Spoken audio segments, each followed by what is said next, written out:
Welcome back to the Morning Blend. Well, many normal everyday situations can lead to dry eyes. Things like sitting in an air-conditioned or even a heated room, riding a bike, or even looking at a computer screen for too long. It's annoying, but it can also lead to something more serious. So Dr. Paul and Dr. Sanka are from the eye centers of Racine and Kenosha, and they're here with treatment options. Great to see you guys. Thank you for having us. All decked out in your Packers scrubs. I took my son to Nashville last weekend, so it was a tough game to watch, but we're still proud Packer fans. That's right. I like it. Wearing the team, exactly. Sporting the team. That's good. Dry eye is I have dry eye, and it wasn't until I kept thinking, why are my eyes always so dry? And I thought it was allergy related, but it's a very common thing, right? It really is. You know, we talked about quality of vision and quality of life with the laser floaters and laser cataracts, but dry eye and the surface of the eye is a big part of that quality of vision message. You know, we don't realize that the surface of the eye is like a window into the eye. So light has to hit that surface first. So if it's not smooth, if it's bumpy and dry, it'll cause the light to bounce off. So glare. Fluctuating vision. People say, no, doc, I have to blink my eyes to clear my vision, or I have to keep, every time I read, after 5 minutes I can't read anymore. So a lot of the symptoms are not just scratchiness or irritation, it's actually fluctuating vision or quality of vision. And it's such a prevalent condition that a lot of people don't realize they have. They say, oh, my contacts aren't working, or I can't get a good prescription for glasses. And so until they realize that, they go see their eye doctor. And is it a normal part of aging? It can be, actually. But there's also other comorbidities, other conditions that can cause it to be worse as well. Okay. Let's talk a little bit about the signs and the symptoms, because you mentioned that scratchy feeling as if you need to blink a lot, especially if you're reading or probably looking at a computer, sort of that irritation that a lot of people feel. And I think you can feel it whether it's air conditioning or heat. Both seem to be irritating for me, at least. Yeah, absolutely. You know, one of the biggest symptoms actually is tearing.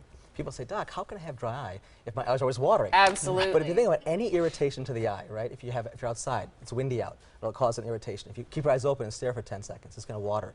Any irritation to the eye causes a water reaction, but that watering is not a lubricant, it's a reactionary tear. It's a tear film that Dr. Sanka is going to talk about that can actually help coat the eye and help protect the eye. Well, we're looking at this diagram.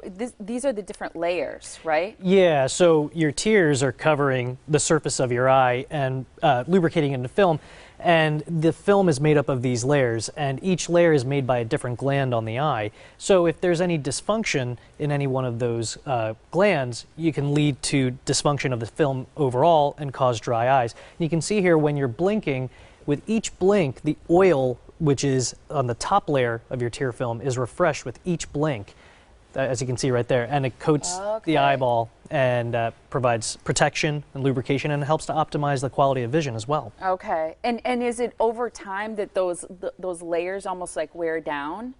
Well, the glands that make those components can wear down and be affected by inflammation, because a lot of times when you're having dry eye, it's because there's inflammation on the surface of the eye, and that inflammation can be affecting those glands and causing them to not work as well and lead to the symptoms. So as you examine someone's eyes, so say they report the symptoms, so you suspect that they probably have dry eye because they have the tearing or they have the irritation, those kinds of things.